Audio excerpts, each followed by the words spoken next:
लोकसभा आणि विधानसभा मध्ये महिलांना 33% आरक्षण मिळणार होतं आणि देशभरातून सर्व महिला ह्या उत्सुक होत्या की नुसतं भाषणांपुरतं नाही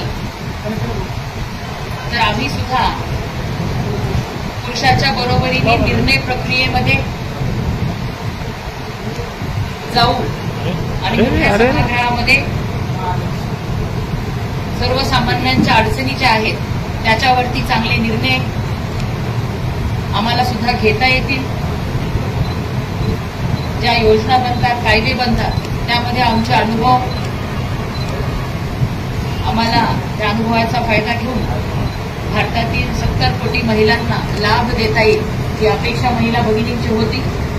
आपण बघितलं हे संसदेमध्ये विधेयक येणार आहे हे समजल्यानंतर भारतभरामध्ये आणि आपल्या राज्यामध्ये सुद्धा आणि खास करून आपल्या जिल्ह्यामध्ये सुद्धा गावागावात महिलांनी या विधेयकाच्या बाजूने समर्थन देण्यासाठी पत्र लिहिले मोदीजींना, सह्या लिहिल्या, वेगवेगळ्या माध्यमातून आपला समर्थन व्यक्त केलं.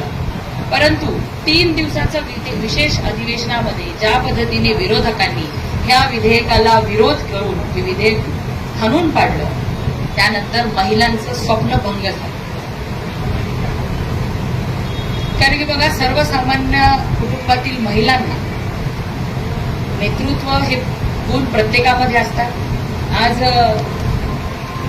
स्थानिक स्वराज्य संस्थांमध्ये 50% आरक्षण आहे आणि मोठ्या संख्येने आपल्या जिल्ह्यामध्ये सुद्धा आपण बघितलं स्थानिक स्वराज्य संस्थांमध्ये 50%ची मर्यादा ओलांडून 70-72% महिला आज लोकप्रतिनिधी म्हणून काम करत आहेत. त्यामुळे महिलांचा सहभाग वाढल्यानंतर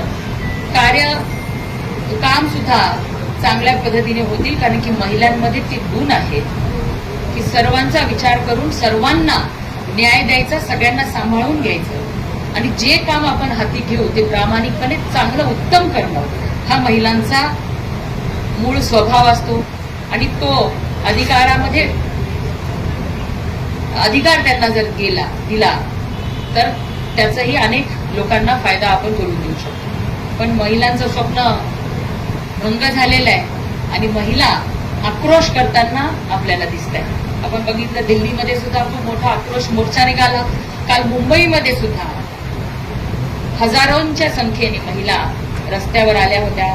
प्रत्येक जिल्ह्यामध्ये सुद्धा महिला वेगवेगळ्या पद्धतीने आपला आक्रोश या ठिकाणी व्यक्त करतायत आणि आपल्या राज्यामध्ये सुद्धा महिला त्यांचा निषेध काँग्रेस, उबाठा, शरद पवार राष्ट्रवादी गट यांच्या विरोधामध्ये व्यक्त करतायत. आणि हे सर्व स्वतःला पुरोगामी महाराष्ट्राचे नेते म्हणून घेणारे किंवा शाहू फुले आंबेडकरांचं नुसतं भाषणापुरतं नाव घेणारे, सावित्री देवींनी, जिजाऊंनी, अहिल्यादेवींनी ज्या पद्धतीने आपल्या राज्यातील स्त्री शक्ती, मातृशक्ती कसा राज्यकारभार करू शकते आणि महिलांच्या समाजाच्या उन्नतीसाठी अनेक संकटांना मात करून स्वतःचा उद्देश साध्य करू शकते हे आपल्याला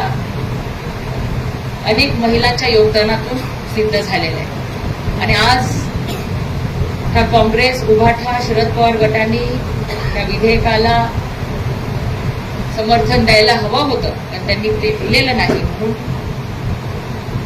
संपूर्ण महिला भगिनींच्या वतीने आम्ही निषेध करतो आणि काँग्रेस, उभाठा आणि शरद पवार राष्ट्रवादी गटाला आपल्या देशातील महिला धडा शिकवल्याशिवाय राहणार नाही. या संदर्भात ही पत्रकार परिषद आहे. आपल्याला आणखी काही प्रश्न असतील तर विचारू शकतो. काँग्रेसचं म्हणणं आहे की महिला आरक्षण विधेयक 2023लाच मंजूर झालेलं आहे. आता फक्त मतदारसंघ वाढवण्यासाठी ते विधेयक आणलं होतं. ते बघा, तेव्हा आता तुम्ही जर मुख्यमंत्री देवेंद्र फडणवीस साहेबांची पत्रकार परिषद ऐकली असणार, त्यामध्ये स्पष्ट मुख्यमंत्री महोदयांनी केलंय की विनाकारण डिलिमिटेशनचा मुद्दा आणून कुठेतरी महिलांना पटवण्याचा प्रयत्न, केविलवाना प्रयत्न त्यांचा चालू आहे. की आमचा विरोध तुमच्या आरक्षणाला नाही पण ह्याला आहे, परंतु स्पष्ट असं ठरलं होतं की ज्या ज्या राज्यांमध्ये आता जेवढ्या लोकसभेच्या किंवा विधानसभेच्या जागा आहेत त्याच्या 50% जागा आपण वाढवणार आहोत. असं कुठेच भेदभाव डिलिमिटेशनमध्ये होणार नव्हता. परंतु आता कुठला तरी मुद्दा डायव्हर्ट करायचा हा मुद्दा म्हणून तो डिलिमिटेशनचा विषय ती लोक आणतात.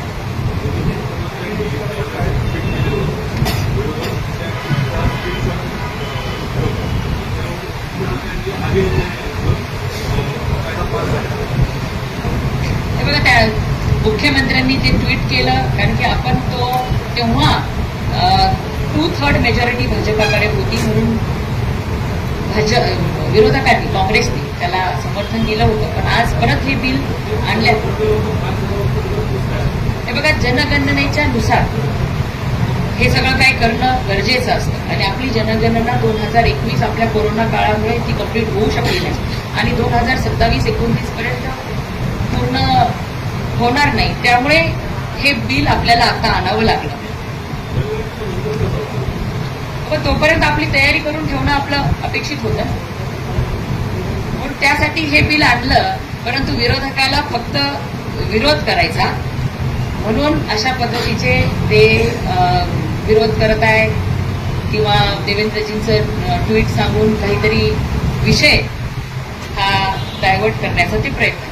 काल नांदेडचे खासदार जे आहेत रवींद्र चव्हाण त्यांनी परभणी प्रेस कॉन्फरन्स घेतली. त्यांचं असं म्हणणं होतं की भारतीय जनता पक्षाकडून सगळं ठरवून हे महिला विधेयक आणण्यात आलं. खरं म्हणजे फ्लेक्स वगैरे सगळे त्याच्याकडे ऑलरेडी प्रिंट झालेले होते. भाजपला माहीतच होतं की हा प्रस्ताव पारित होणार नाही आणि त्यामुळं एकदम असं विधेयक पडलं आणि भाजपनं लगेच फ्लेक्सबाजी चालू केली. भाजपला मुळामध्ये महिला विधेयक बिल आणायचंच नव्हतं. डिलिमिटेशन त्याचा जे आहे तेच आणण्याचं त्यांचं उद्देश होतं. फक्त ही नोटंकीबाजी करा. काल त्यांनी तसा आरोप नाही केला. बघा, संसदेमध्ये ते स्वतः खासदार साहेब तिथं होते 3 दिवस. आपणही लाईव्ह बघत होतो. आपल्यालाही अंदाज येतच होता. ज्या पद्धतीने स्वतः अमितभाई बोलत होते की तुम्ही 1 तास घ्या, आपण सगळ्या पद्धतीने करू, की त्यांची मानसिकता नव्हती. मोदीजींनी ते एवढं सांगितलं, क्रेडिट तुम्ही घ्या, ब्लँक चेकवर आम्ही सही करून देतो. परंतु त्यांचा मूड किंवा हा विरोधात होता म्हणून त्या ठिकाणी तशा पद्धतीने विरोध करण्याचं त्यांनी केलं. या सगळ्या अंदाज आल्यानंतरच तो प्रकार सगळा झाला. नाही, त्यांचं म्हणणं काय होतं की 15 मिनिटांमध्ये तुमच्याकडे फ्लेक्स कसे तयार आले विथ प्रिंटिंग, म्हणजे तुम्हाला माहित होतं की हे विधेयक पडणारच आहे. सगळी यंत्रणा तिथे आपल्या आपल्या पार्टीचे ऑफिसेस असतात. त्यात किती वेळ लागतो प्रिंट काढायला? त्याचं म्हणणं होतं की भाजपने ठरवून केलं आणि केवळ आम्हाला फ्लेक्स वगैरे नव्हते, ते पेपरचे हे होते, कलर प्रिंट होते. केवळ आम्हाला आपल्या आपल्या प्रत्येक पार्टीचे कार्यालय त्या संसद भवनामध्ये असतात. तिथून प्रिंट करायला किती वेळ लागत असतो? बघा, तो काही मुद्दा आहे का म्हणायला की ह्यांनी आधीच ठरवलं? हे काही मुद्दा आहे का? पण तुम्ही आधीच ठरवलं होतं महिलांना विरोध करायचा, हे तुम्ही मान्य करा ना.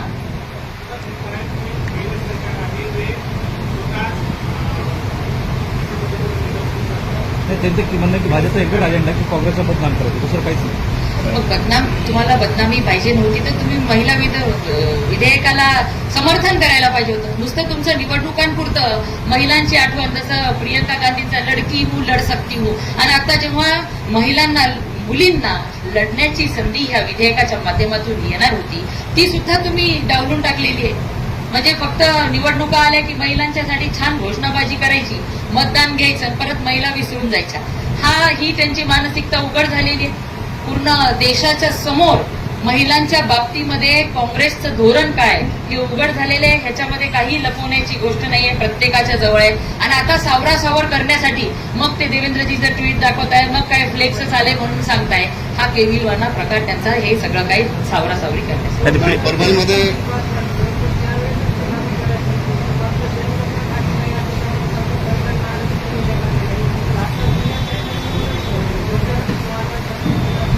बघा, नियमानुसार हे सगळं काही होत आहे आणि स्वतः मुख्यमंत्री महोदयांनी चॅलेंज केलंय की त्यांच्या समकक्ष कुठल्याही नेत्यांनी या ओपन डिबेट तेही करायला पाहिजे. त्यावर प्रश्न निर्माण झाले, समकक्ष म्हणजे नेमके काय?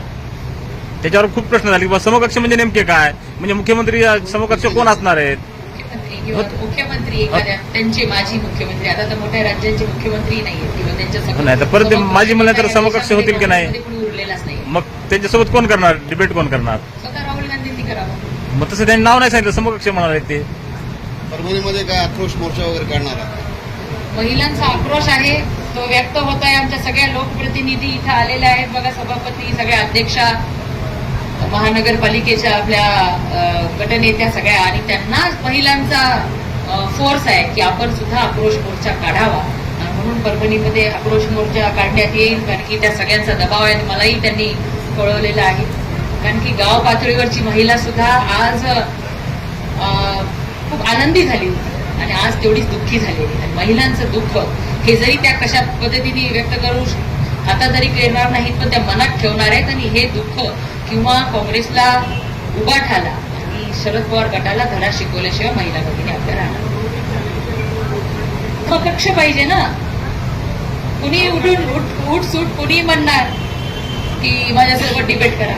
आमचे नेते, देशाचे नेते, आज मुख्यमंत्री